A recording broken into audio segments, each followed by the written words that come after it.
Hello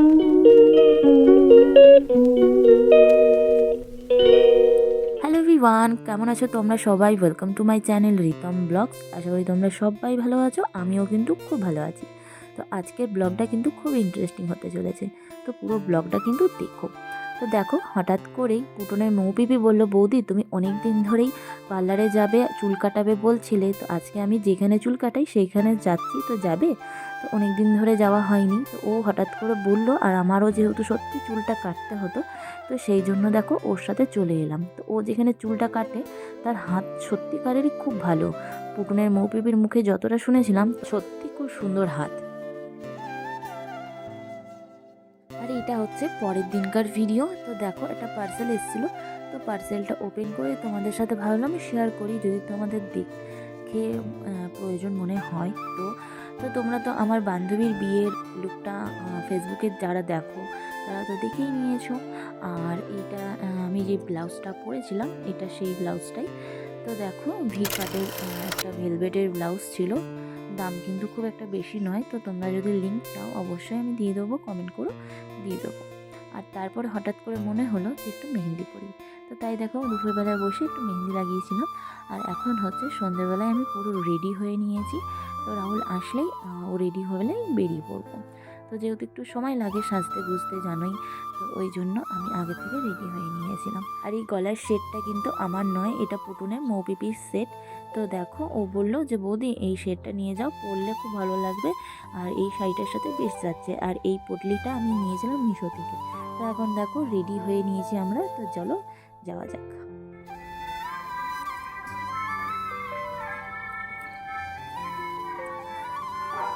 আর আসা মাত্রই দেখো গেটটা এত সুন্দর করে সাজিয়েছে, তাই ভাবলাম তোমাদের সাথে একটু শেয়ার করি। আর রাহুল অফিসের পর থেকে নিয়ে এসেছিলো গিফট না দিলে তো হয় না। তো ওটার মধ্যে ছিল একটা আয়রন। আর বান্ধবীটার বিয়েটা হয়েছিল একটা গেস্ট হাউসে। আর এখন তোমাদের সাথে শেয়ার করব যে আমার স্কুলের কয়েকটা বান্ধবী, এই একটা তোমরা যাকে চেনোই অলরেডি, আর এই যে হচ্ছে কনে। কেমন লাগছে অবশ্যই জানিও। তোর ফাটা গলা। আমি তাহলে বলবো, হ্যালো গাইস, আমরা এসেছি আমাদের পুরাতন বেলার ফ্রেন্ডে। আর এই দুটো বান্ধবী দেখলে, এদের সাথে অনেক বছর পর আমার দেখা হলো। তো যা হয় অনেক বছর পর স্কুল লাইফে ফ্রেন্ডদের সাথে দেখা হলে কত গল্প গুজব। তো দেখো এখানে এত গল্প করতে লেগে গেছি, সেই পুরোনো দিনে ফিরে চলে গিয়েছিলাম। তো এত ভালো লাগছিলো, এত সুন্দর একটা ফিল হচ্ছিলো, কি বলবো তোমাদেরকে, বলে তো বোঝাতেই পারবো না ফিলিংসটা। তোমরা যখন তোমাদের এরকম বন্ধুর সাথে যখন দেখা হয় অনেক দিন পর, তখন তোমরা দেখবে সেই জায়গাটাই আবার ফিরে গেছো, সেই স্কুল লাইফ, সেই দিন, সেই মানে কাটানো মুহূর্তগুলো বেস্ট ছিল। আর আমি না স্কুলে মানে স্কুল লাইফে আমি একটু ফানি টাইপের ছিলাম, মানে সবাইকে হাসাতাম।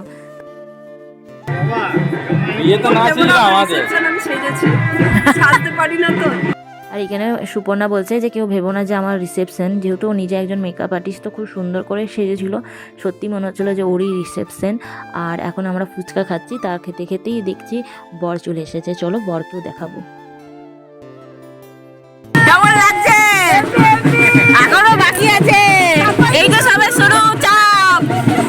আর এই হচ্ছে আমাদের বরমশাই। তো বরমশাইয়ের মনে আতঙ্ক ভরে দিয়েছি আমরা, তো আতঙ্ক নিয়ে উনি এখন বিয়ে করতে যাবে।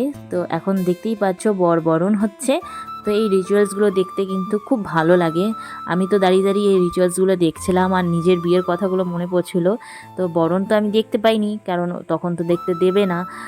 যাই হোক, যতটা পেরেছিলাম একটু দেখেছিলাম।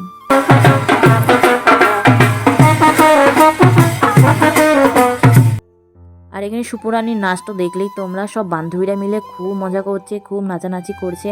আমাকে ধরে টানাটানি করেছিল, বাট আমি আর যাইনি নাচের জায়গায়, কারণ আমার এত ঠান্ডা লাগছিল। তারপরে এইখানে সব বরেদের সাথে মানে বরের সাথে মানে নতুন বরের সাথে ফটো তোলা হচ্ছে। আর সব বান্ধবীদের থেকে আমি কত গ্যারা দেখো। আর সুপর্ণাকে সত্যি খুব সুন্দর লাগছিলো, আমি যতবার দেখছি ততবারই মনে হচ্ছে, মানে বলছি আমি এই কথাটা, সত্যি খুব সুন্দর লাগছিলো। আর মেহেন্দি লাগিয়েছিলাম, তোমাদের সাথে শেয়ার করেছিলাম, তো কালারটা কত সুন্দর এসছে। আমি কিন্তু বেশিক্ষণ রাখিনি, ওই পড়তে পড়তে যতক্ষণ শুকিয়েছিল ততক্ষণই রেখেছি। তারপরে বসে বসে বিয়ের রিচুয়ালস দেখছিলাম, তার মধ্যেই পাপিয়াকে নিয়ে আসা হলো। এখন 7 পাক ঘোরা হবে, মানে 7 পাক ঘোরা হবে, আর হবে শুভদৃষ্টি। তো বিয়ের রিচুয়ালসগুলো দেখতে কিন্তু সত্যি সুন্দর লাগে। আর বিয়ের রিচুয়ালসগুলো দেখছিলাম, আর নিজের বিয়ের কথাগুলো মনে পড়ছিল। এইরকমটাই হয়, তাই না? আর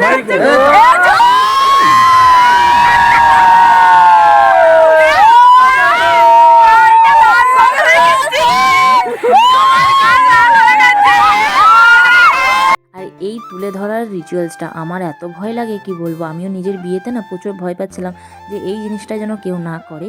তো আমাদের হয়েছিল কি জানো তো, ওই মালা বদলের সময় যখন আমি রাহুলকে মালা পরাতে যাই তখন রাহুলের বন্ধুরা সবাই তুলে ধরেছিল, কিন্তু তার আগেই জানো তো আমি মালাটা পরিয়ে দিয়েছিলাম। আর এখন দেখো সবাই মিলে খেতে বসেছি, আর আমার হাসিটাকে প্লিজ ইগনোর করো।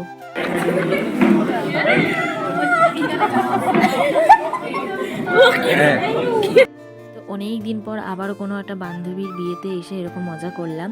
আর সুপর্ণা এত বাজে বাজে কথা বলছিল কি বলবো, মানে আমরা সবাই বলছিলাম, ও শুরু করছিল আর আমি শেষ করছিলাম। তো ওই নিয়ে এত হাসাহাসি এত কিছু। আর তোমাদের সাথে মেনু কি শেয়ার করব, এত গল্প গুজবের মধ্যে আমরা ঢুকে গিয়েছিলাম গল্পের মধ্যে যে ভিডিও করতে ভুলে গেছি। তো খাওয়া দাওয়া কমপ্লিট করে নিয়েছি, তো এখন একটু ফটো ভিডিও বানাচ্ছিলাম, দেখতেই পারছো। তো তারপরে চলে যাব বাড়ি। Bye bye, tata tata tata tata tata.